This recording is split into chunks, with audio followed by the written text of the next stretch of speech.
Всем большой привет, дорогие мои зрители! Сегодня я предлагаю приготовить очень простой пирог, который уже покорил весь мир. Это французский классический пирог, который называется клафути. Я буду готовить его с вишней, но его можно готовить с абсолютно любыми фруктами и ягодами, но классика, конечно же, с вишней. Берем форму, у меня диаметр формы 22 сантиметра, можно взять побольше. Смазываем ее сливочным маслом. Всего у меня 80 граммов сахара, я беру немного, чтобы посыпать форму.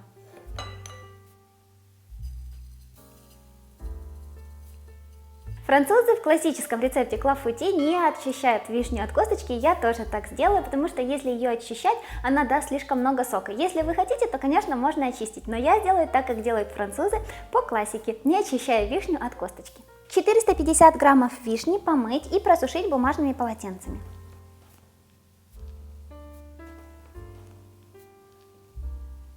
Аккуратно перекладываем вишню в форму. Как видите, пока все очень-очень просто. Берем 3 яйца. Добавляем 1 щепотку соли, оставшийся сахар. Обязательно добавляем какой-то ароматизатор, я буду добавлять ванильный сахар, чтобы перебить возможный яичный привкус. 50 граммов растопленного сливочного масла.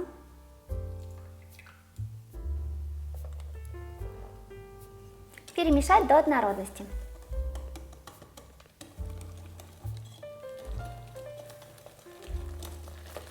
Когда масса стала однородной, без комочков, добавляем молоко. 300 граммов молока.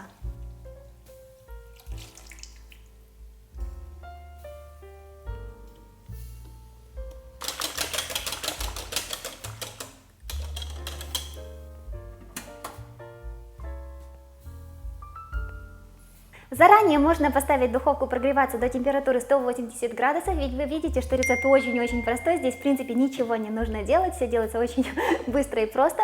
Прогреваем до температуры 180 градусов и продолжаем. Заливаем вишню тестом.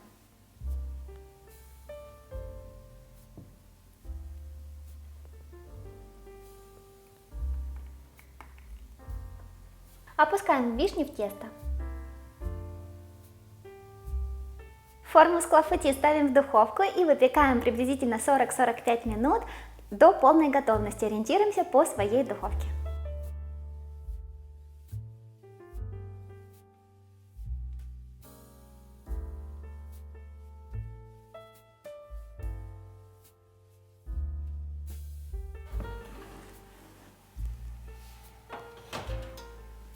Вот такой вот прекрасный то ли пирог, то ли запеканка клафути получился, он пахнет невероятно вкусно, теперь нужно дать ему остыть хотя бы до комнатной температуры.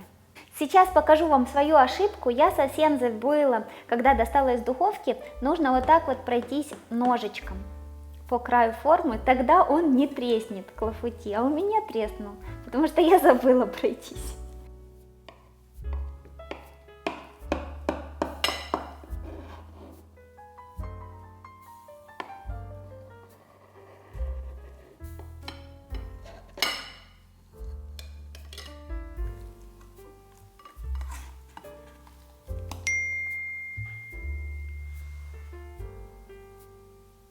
Теперь давайте попробуем.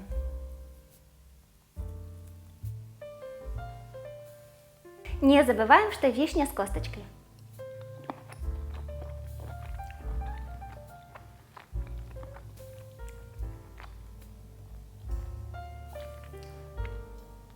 Очень вкусный сбалансированный десерт. Если вы любите заварной крем, если вы любите вот такие вот запеканки типа флана, то вам точно понравится вот этот десерт. Он очень нежный, вкусный. Вишня дает свою кислинку. Вот эта вот масса, она такая плотненькая, но при этом нежная, сладенькая, с ванильным вкусом, очень вкусно. Такой игра балансов, текстур и вкусов. Попробуйте, я уверена, что вам понравится, если вы любите заварной крем. Я же с вами прощаюсь, всем пока, до новых вкусных рецептов.